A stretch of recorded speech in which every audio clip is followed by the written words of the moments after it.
Hi France welcome to train tops. நம்ம பார்க்க அப்படின்னா தனுஷ் என்னோட ராயன் திரைப்படம் வந்து பார்த்தீங்கன்னா சன் பிக்சர்ஸ் வந்து அஃபிஷியலாக வந்து அனௌன்ஸ் பண்ணிட்டாங்க. இந்த படம் வந்து டே ஒன் மேசிவான கலெக்ஷன் வந்து ஆகியிருக்கு அப்படி சொல்கிறாங்க. ஸோ இதை தொடர்ந்து வந்து பார்த்தீங்கன்னா எல்லாருமே வந்து பார்த்தீங்கன்னா 25 கோடி தனுஷனோட டே ஒன் பாக்ஸ் ஆஃபீஸ் அப்ராக்சிமேட்டாக வந்து பார்த்தீங்கன்னா இது அஃபிஷியலாக வந்த ஃபிகர்ஸ் சொல்கிறாங்க. ஸோ 25 crores வந்து day one official box office வந்து பார்த்தீங்கன்னா சன் பிக்சர்ஸ்லேருந்து வந்திருக்கு.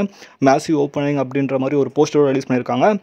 ஸோ தனுஷ்னாவோட டே ஒன் பாக்ஸ் ஆஃபீஸ் 25 கோடினா டே 2 டே 3 டே 4லேயே 100 கோடி அடிச்சிடும் போல். டே 4லேயே 100 crores அடிச்சிடும் போல். நெக்ஸ்ட் வீக்குள்ளே வந்து பார்த்தீங்கன்னா கன்ஃபார்மாக 200 கோடி கிட்ட அடிச்சிடும் போல். ஸோ தனுஷ்னாவோட ராயன் ரேஞ்ச் பார்க்கும்போது முன்னாடி இருந்த தனுஷ் படத்தை விட ராயன் திரைப்படம் வந்து 10 மடங்கு அசுரத்தனமாக இருக்காப்புல.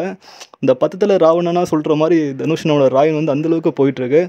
ஸோ இதை பற்றி உங்களுக்கு அதை வந்து கீழே கமெண்ட் பண்ணுங்கள். இது தொடர்ந்து யாரெல்லாம் சொல்கிறாங்க பார்த்தீங்கன்னா ஸ்ரீதர் ட்ராக்கர்ஸாக இருக்கட்டும் சரி, பெரிய பெரிய பிரபலமான ட்ராக்கர்ஸ் வந்து பார்த்தீங்கன்னா அவங்களே மென்ஷன் பண்ணுறாங்க. இல்லை 25 கோடி சொல்கிறாங்க இப்போ வந்து ரீசெண்டாக வந்து.